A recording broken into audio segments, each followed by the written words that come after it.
In our second pre-election segment, we turn to the race for state representative in the 4th Suffolk District. The seat was recently vacated by Nick Collins, who was elected state senator. The district includes all of South Boston and the Columbia Point section of Dorchester. We'd like to welcome a candidate in the Democratic primary on September 4th, Matt Rusteika. Thank you very much for being with us, Matt. Thank you for having me, Chris. First, let's talk about the background that you're bringing into this race.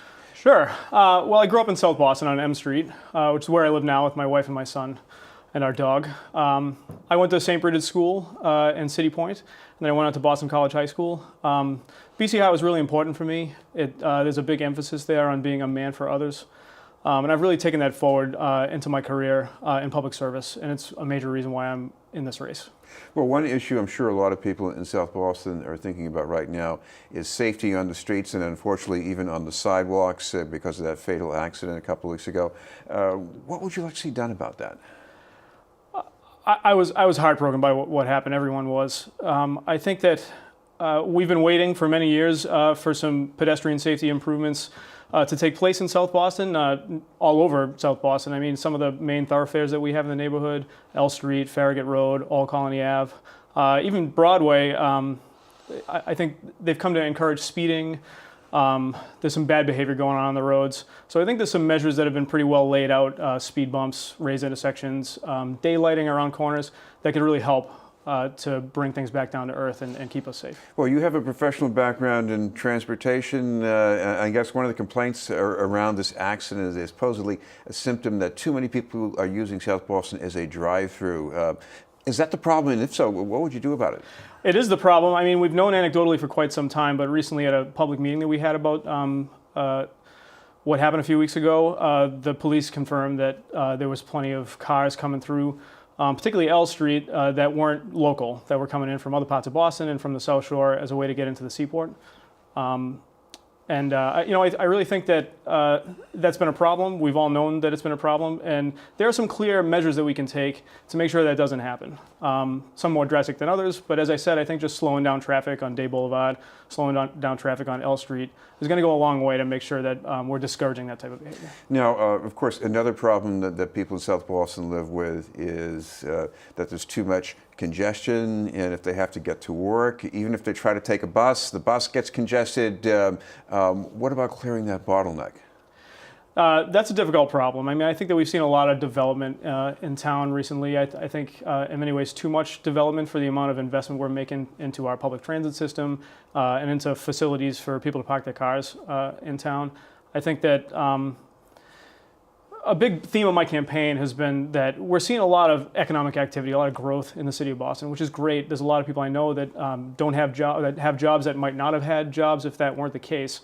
But I really think that we're failing in many ways to account for that growth in our public investments. I think that we need to reinvest in the MBTA is a huge priority in my campaign. And I think that that's not just a matter of moving around people more efficiently within the city of Boston, but it also, I think, will take cost pressure off South Boston, because in a region where we have such an unreliable transportation system, I think people will pay a premium to live closer to town. What about the idea of having a dedicated bus lane to maybe encourage more people to take the bus? Right. I think that in general is a solid idea. The bus lane that was proposed recently in South Boston on Broadway and L Street, I think was the wrong application of that idea.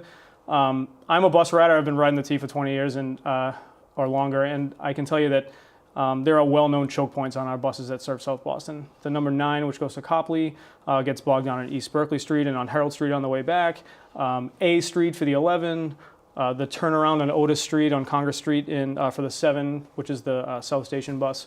I think if we're going to do something like a dedicated bus lane, I also prefer, I would think, staggered lights for buses. I think that's a more elegant solution when you have less space like we do. I'd like to see those tools be applied at the choke points, not at a place where it's only going to add 11 I'm going to seconds. ask you one more transportation question about the Northern Avenue Bridge. If they fix it up in the future, should that be just for pedestrians and bikes, or should there be some motor vehicles on it too? So the last article in the Globe that addressed this, the last paragraph of it really said it all to me, which is that whether we make it a pedestrian-only bridge or pedestrians and bikes, or if we make access through emergency vehicles, it's not going to solve the problem in the seaport either way. I mean, we can't treat it as though it's going to be a bigger deal than it is. That being said, I've listened to all sides of this argument. My understanding is that people who live in that neighborhood, people who live in Fort Point, people who live in the seaport itself, are in favor of a pedestrian-only solution. And that seems to be the most elegant to me as of now. I'm in favor of emergency vehicle access. So if we can put it together in such a way that that's possible, I'd like to see that. But right now I would say that, given that we can't solve everything just by that, a pedestrian and bicycle only solution seems like the right solution to me. This has been on news, and we're talking with Matt Rusteika, a candidate for state representative in the 4th Suffolk District. Matt, another issue that the entire House of Representatives seemed to struggle with quite a bit was education funding. There seemed to be more money there for this, but they couldn't agree on how to get some of that to Boston. What do you see yourself doing with that? Yeah, well, the first thing I would say about that is I wish I could talk about it in more detail, but all these conversations tend to happen behind closed doors, which is disappointing to me. I'm strongly in favor of implementing the Foundation Budget Review Commission's recommendations, which would provide a lot more funding to what is a costly student population to educate in the city of Boston. I think that our high incidence of special education students, our high incidence of English language learners, low-income populations, other vulnerable populations that we're educating in Boston, that requires resources to give those kids the chance that they need. And I'm looking forward to becoming part of the conversation on Beacon Hill when that bill comes up again next session.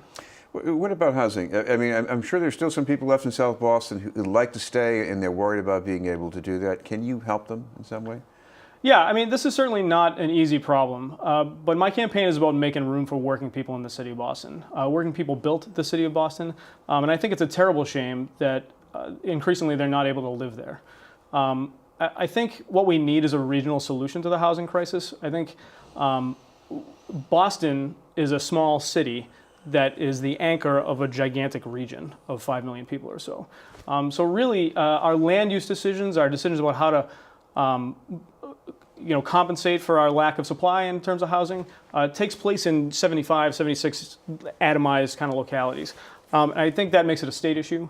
I applaud Governor Charlie Baker for his Housing Choice Initiative. I think that was a good idea to try and incentivize cities and towns surrounding Boston to pull their weight in terms of housing construction. It's been less than a year so far, so it's hard to know how it's going. But what I hope to see is places, inner suburbs, start to build more units. And I think that will have an outsized effect on the cost of living in the region as a whole. Well, in South Boston, there's a lot of growth going on right now, especially the Seaport District, Fort Point area, right in those very areas that are most vulnerable to rising sea levels. Even just in the near future, what do you want to do about that? So this is something I think about a lot because I was on the committee at the state level that wrote the Clean Energy and Climate Plan, which is a document that kind of details the state's approach to doing something about climate change. Fort Point and the Seaport flood the same way that Miami does. I mean, it comes up through the storm drains. And it's going to be expensive to deal with that, but not as expensive as not dealing with it. I think that there are plenty of things we can do. We know what needs to be done. We have to move mechanicals, boilers, and stuff like that to middle floors or to the roof. We have to install pumping systems in the sewer. There's some movement on this stuff, permeable surface and things like that. We just got to get a move on.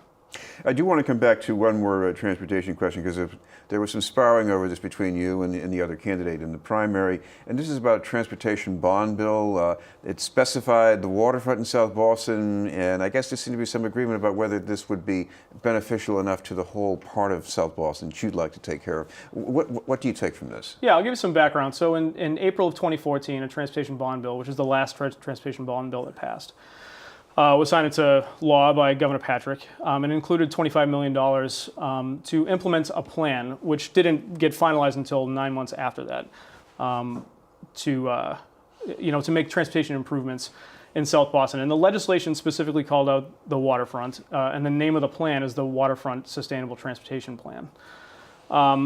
The disagreement has arisen because there's been an idea that because the money's there, because the money has been secured, that's somehow enough. I'm a candidate that's focused on solutions, that's focused on results. And nothing has been done in residential South Boston. No transportation improvements have been made to make our streets safer, to slow people down.